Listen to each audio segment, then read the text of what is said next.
On April 20th, 1999, I was a sophomore in high school, and that was the day of the Columbine shooting. I don't want to claim that there were no school shootings before this, but this is kind of a moment in history that affected me. I was a kind of kid who wore a long overcoat. I was very much a weird personality, and I realized that the world wouldn't really accept that kind of stuff. We went from a time where school was a safe place to a place where school was very, very scary. I think this is kind of the beginning of the progressive versus the liberal. We started talking about gun rights. We talked about all these ideas, and all kind of came down to this one moment. So I want to talk about Locke and Key. My presentation is called "No One is Allowed to Get Shot: Conservative Populism and Monster Theory in Joe Hill's Locke and Key." I'm going to give you some shorthand before we kind of go too deep into this. Locke and Key was a comic book by Joe Hill. I'll be talking about the comic book, not the Netflix show. Mainly because I want to talk about the setting where and the environment that Joe Hill was writing Locke and Key. There are some characters that you have to know who I'm talking about. I'm talking about Lucas Caravaggio and Dodge. Lucas Caravaggio and Dodge are technically the same character. When this is the antagonist of the story, when the antagonist presents as male, I'll refer to this character as Lucas, because that's how the character thinks of himself. When the character presents as Dodge in a female form, I'll do the same thing because Lucas doesn't think of herself as Dodge. They are the same person. They acknowledge that they're the same person, but just for shorthand, Lucas and Dodge are the same person. The shorthand is just to let you know what gender I'm talking about at that exact moment. I'm also be referring to maybe hybrid language. I will not be referring to the literary theory definition of hybrid language. Hybrid language is something very different in graphic theory. This is kind of going to Scott McCloud's Understanding Comics. This is the graphic arts. This is the idea that when text is coupled with image, it creates a separate story. So if I ever say the words hybrid language, I'm referring to that juxtaposition of text and imagery. I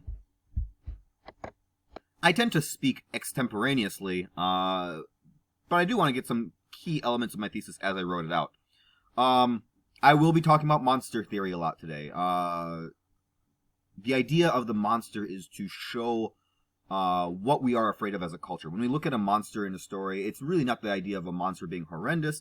It's something other. We look at that idea of otherness, and that otherness shows who we are as a culture. What we consider different from ourselves reveals a lot about who we are as a person. Usually we find this in the primary antagonists of a story. However, Locke and Key is a fantasy horror story. It has lots of monsters that are giant shadow creatures or demon dogs or all these horrible things. And yet, I want to look at something else. I want to talk about something that's far more grounded. The human characters actually represent monster theory a lot better. And so I'm going to read that thesis statement at the end. Through Joe Hill's use of human characters, Locke and Key highlights a far more sinister evil than any monster, the rise of conservative populism.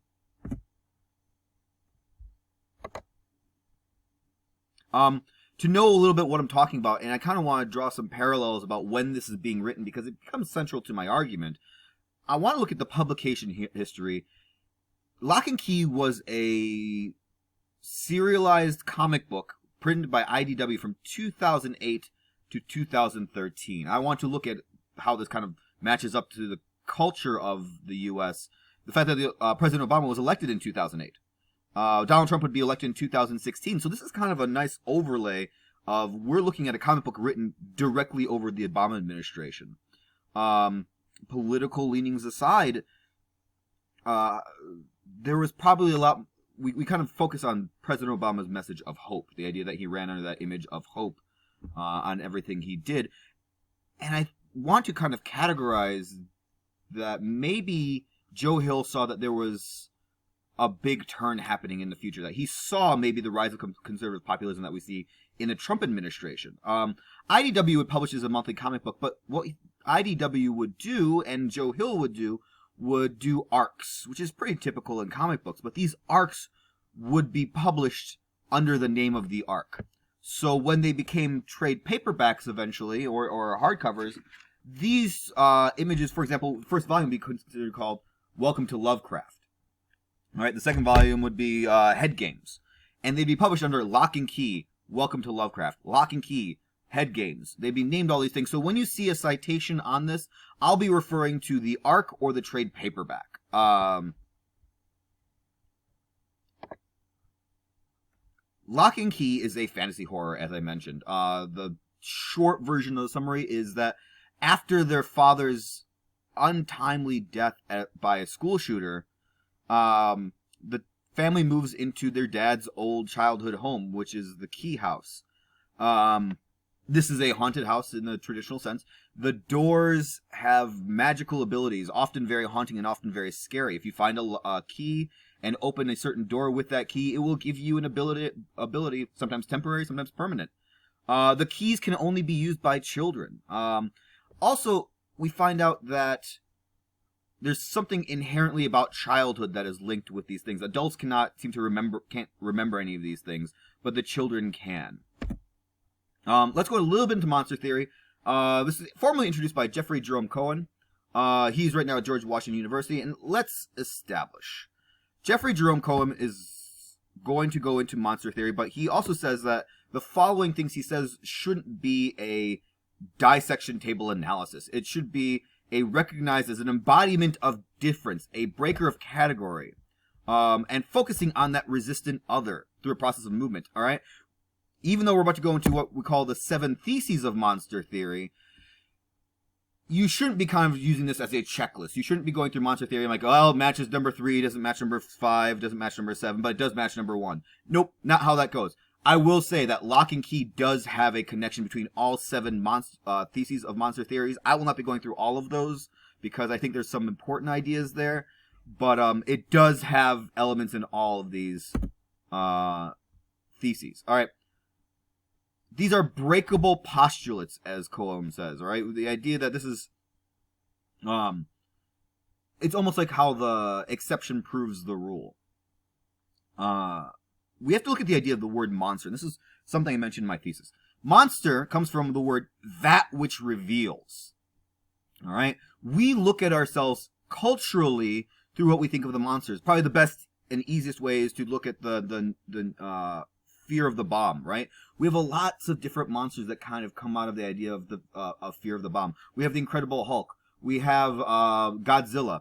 Similarly, we have the fear of communism and the fear of McCarthyism and all that stuff coming out of the same era. When we look at stuff like The Day the Earth Stood Still, really, monsters do reflect our phobias. And as you'll see in my works cited page, I've read about all kinds of different ways that authors kind of look at different monsters, like vampires in Anne Rice's series, as reflections on who we are as a people. So the first real monster I want to look at is Sam Lesser. Sam Lesser is human. This is the rise of gun violence, and he represents that rise of gun violence. This is page 2, actually, right here. Well, page 8 in the way it's printed because we have all the forewords and all that stuff. But I want to look at that image right up top right here.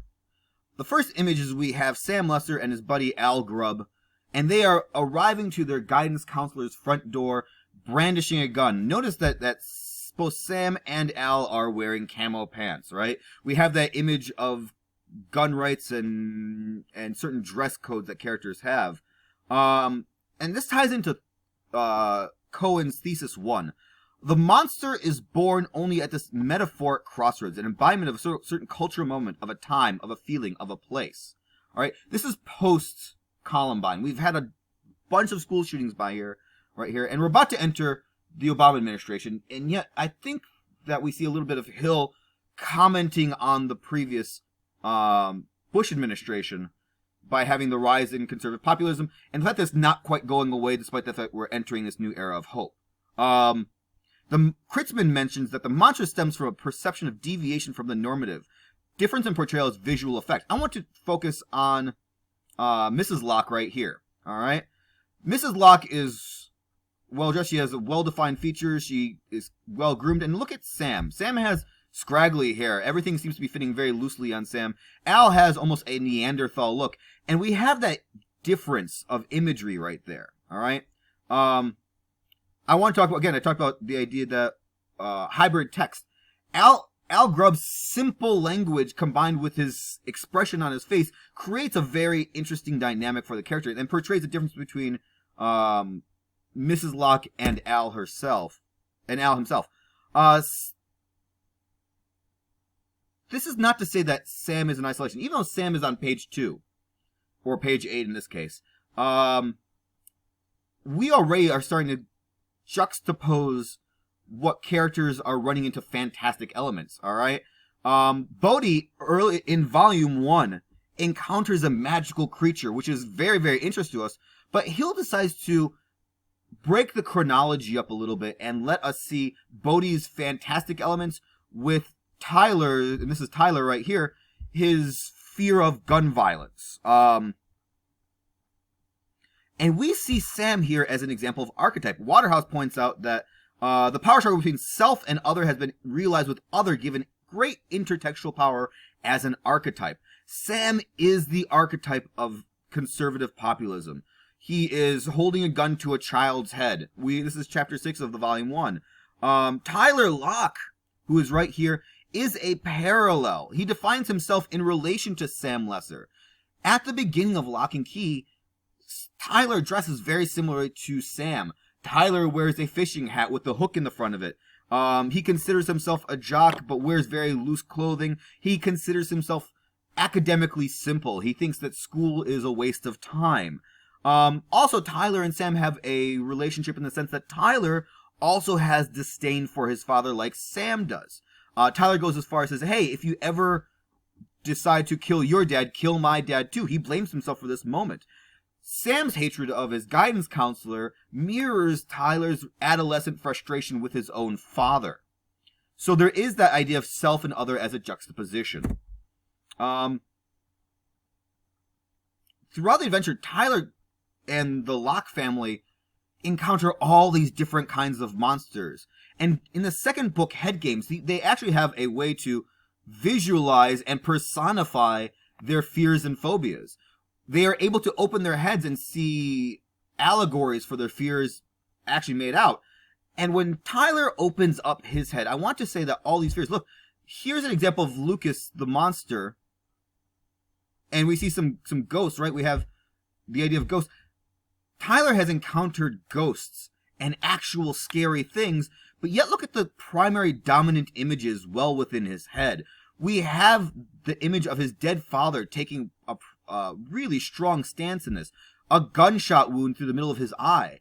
An urn is in the foreground, and Sam Lesser is haunting his shoulder. And yet the idea of turning into ghosts and fighting monsters really plays a small element of the phobias inside Sam's head. So despite the fact that Tyler is running into these supernatural forces, it is really gun violence that takes a primary stance inside of his head. Now, Sam does eventually become overwhelmed, and he does return. Tyler's fears are true. The thesis, too, in Cohen's argument is that the monster itself turns immaterial and vanishes, replaced somewhere else.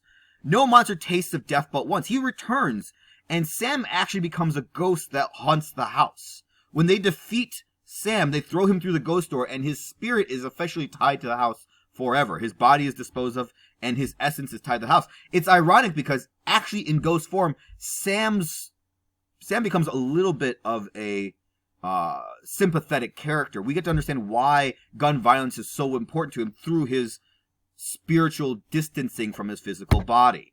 Hill will also talk about the idea of hate crimes. There is an example of homophobia where a gay man is beaten down, which actually prevents the protagonist from dealing with the issues of the story. But it also deals with race in a very clear way. I want to talk about Thesis 4, the exaggeration of cultural difference into the monstrous aberrations familiar enough.